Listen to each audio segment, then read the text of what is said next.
NFC Championship, 49ers versus the Rams.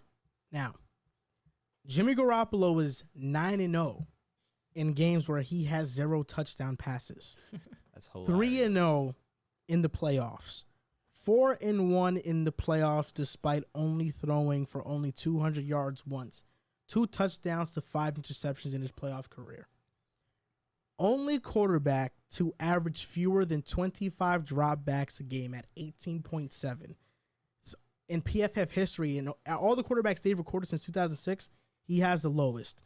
The other ones that joined him are Mark Sanchez, which was at 27.2, and Ryan Tannehill at 25. So it's a wide margin. There's a wide margin. Kyle Shanahan does not trust Jimmy G. And although in the regular season he's an average quarterback, he's teetering on average, in the playoffs, he's one of the worst. Yeah. Statistically, he's one of the worst.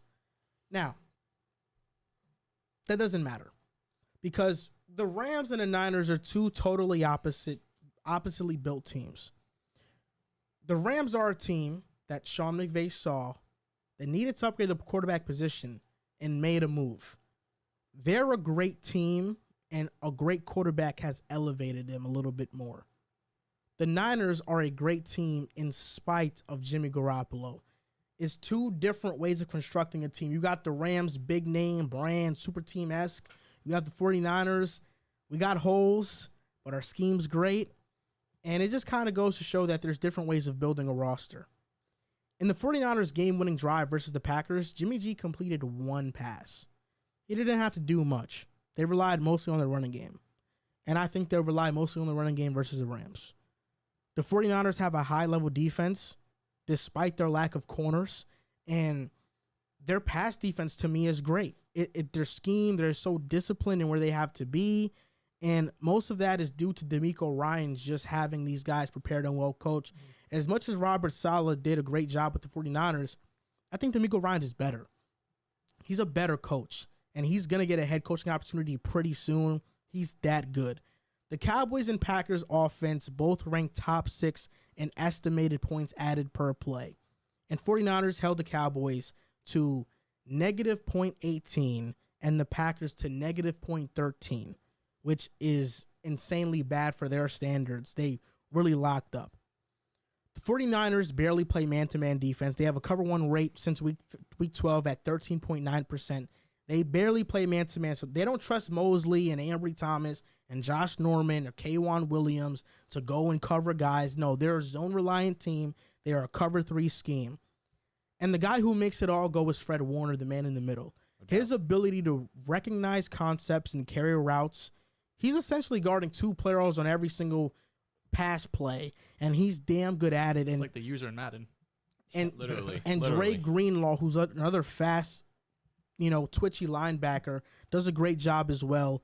But Fred Warner is as valuable as a cornerback to this scheme because he has such a big responsibility. These corners aren't great man-to-man corners, but in this cover 3 scheme, they don't have to be. And if you look at quarterbacks that they've faced that have passed versus this zone, Stafford in week 18 had a 54.8 PFF grade, took 2 sacks. Dak Prescott had a 63.5 grade, 3 sacks taken. And Aaron Rodgers had a 61.3 PFF grade, took 1 sack. So for the past 3 weeks, all these quarterbacks who, we'd all call high-level elite quarterbacks, have gotten pretty much neutralized by this scheme. And I don't think it's going to be any different from Matthew Stafford. The Niners have beat them twice this season. Kyle Shanahan has Sean McVay's number 6 historically.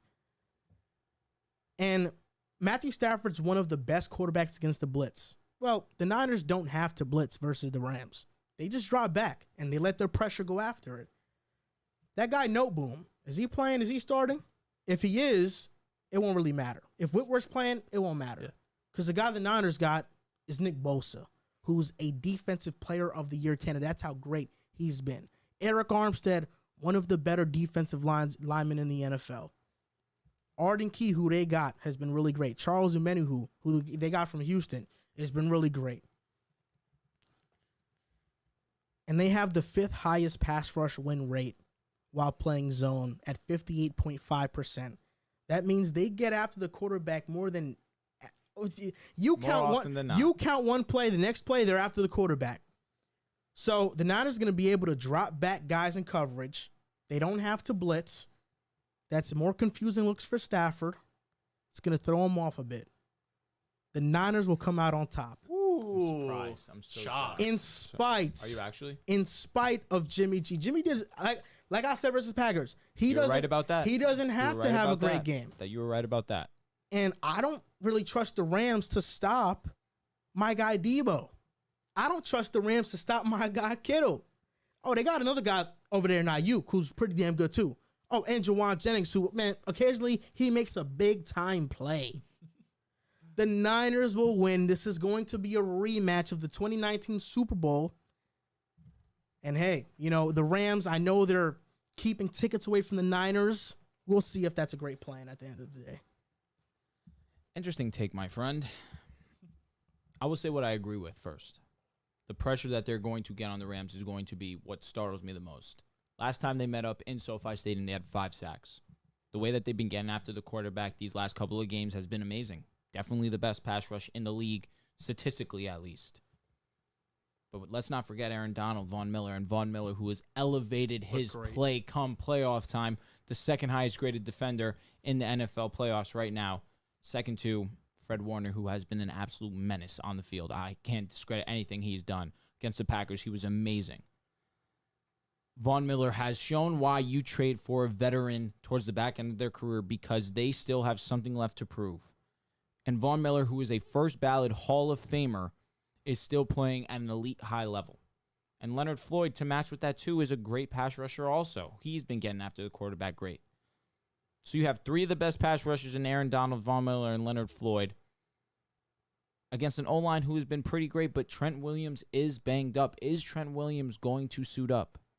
I'm pretty sure he'll probably give it a go, but this isn't the Trent Williams at 100% that the Packers had to face. In terms of getting to the quarterback for sure, I'm definitely concerned. But the pressure we're going to get on Weir, as in Ramley, is going to be too much for him. When they played against the Rams Week 18, Jimmy G, he threw for a lot of yards, but it was shaky. 1 touchdown, 2 interceptions. Got put to the ground 3 times also. So where they definitely put Matthew Stafford to the ground, Rams answered the call right back. Deebo Samuel actually had a passing touchdown in that game. So there's going to be a lot of trickery going on because that's what the Rams do. They're a very unique offense where they're partly to a degree the founders of getting the running back involved, the wide receiver involved in the run game. And we're starting to see it. Robert Woods is definitely a founder also of that. I'm not going to discredit that. But in terms of like in the backfield, you're talking about the Niners. The Niners, yes. Yeah. No, that we're starting to see it more often that Jamar Chase is actually starting to experiment with this a little bit more. And I give credit to my friend Jared 100%. We're going to start to see that a lot more in the NFL because these wide receivers are so talented in open space. Why not give them the ball and let them happen? They're your most explosive players. Let them get the ball. Let them make things happen. On my Rams side of the ball, Matthew Stafford's playing great ball lately. And he understands that the Niners have their number this year. No doubt. Sean McVay understands that Shanahan has his number all time. 6-0 Shanahan is against McVay. I'm sure McVay is staying up late at night thinking, man, I'm going to get this guy. But when it matters the most, no doubt about it, the Rams win this game. There's no way you could tell me that they're going to lose for the 3rd time in a row to a division rival. I was pretty consistent with it with the Colts in Tennessee. Tennessee was not the team that I was expecting to be in the playoffs. Colts obviously didn't make it, so that's a wash. But this is a whole different ballgame. We're talking about a Rams team who's playing hot ball, who just went toe-to-toe with the Buccaneers, a team that's just coming off a Super Bowl. Tom Brady, greatest quarterback ever. And they dominated for a good portion of that game until they started to get a little bit tense and things started to get out of whack.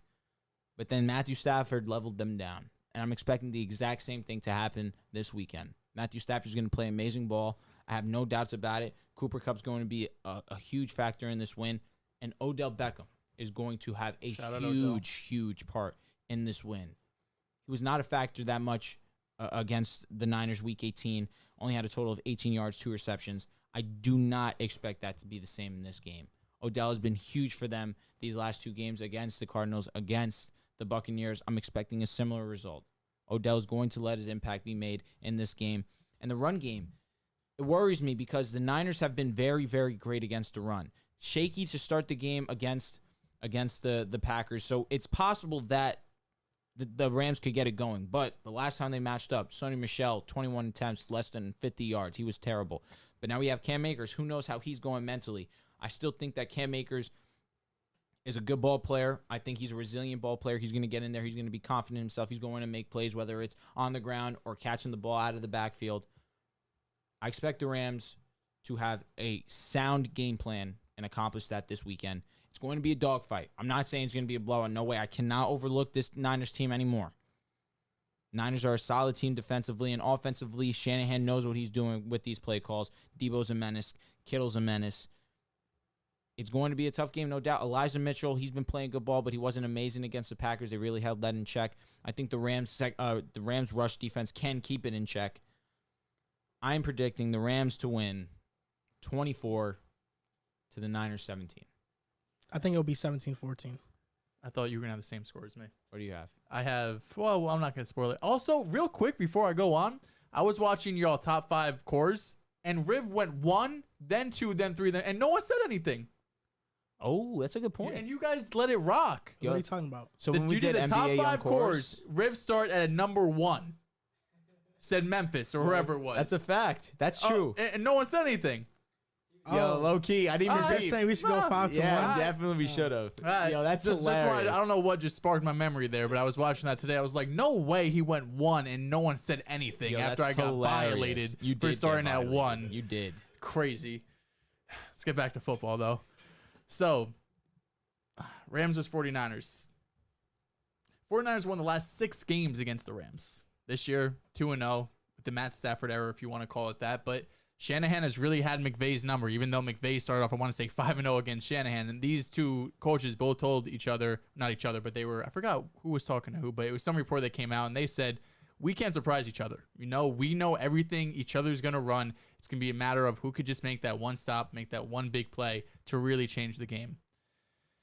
We were talking about it earlier. This Rams versus Bucks game last week could have been a whole lot different if just the weirdest stuff didn't happen to the Rams, right? So they were up huge in the first half. And then coming out of the second half, they went punt, touchdown, Cooper Kupp fumble, punt, center Stafford miscommunication fumble, missed field goal from Matt Gay, who's been spectacular, punt, Akers fumble. So you look at the second half, and anything that could have gone wrong outside of that one touchdown drive went wrong. I mean, Cam Akers fumbled once on over 200 carries last year. Kupp had 0 fumbles going into the season. Matt Gay kicked 94% of his made 94% of his field goals. So if it wasn't for these kind of strange and unique scenarios, we're looking at that game as the Rams just dominated the defending Super Bowl champs, a team that, you know, definitely better than the Cardinals, because we came after that Cardinals game and said, no, they just weren't ready. This isn't the game that's really going to prove to us that Stafford has the ability to go on and win a Super Bowl. But since those weird scenarios did happen, it did prove to us that Matt Stafford is capable of making those plays happen. So from the Rams side of things, I think Drew really hit it on the head. I think Cooper Kupp's going to be a big part, as well as Odell Beckham. And I think Cam Akers has a bounce-back game. He's going to have 100 yards. He's going to have a touchdown. He's going to get the faith back into the Ramley that he's still the guy there. From the 49ers side of things, I agree with you. They haven't been playing that great of football, which is weird to say because there's not many teams that I can remember going into a championship game saying they're not playing their best football. But I think right now they really haven't played that great football over the last 2 weeks. Against the Packers, they had 212 total yards. They were 4 of 11 on third down. Jimmy G got sacked 4 times. They lost the time possession battle. They didn't score a single offensive possession. Jimmy G completed 11 passes for 130 yards and interception. Without a blocked punt, we're looking at 6 points for them. This game against the Packers, offensively at least, was a disaster. Having 6 points in a divisional round of the playoffs, if you're able to make it this far, it's impressive you're able to come away with that win.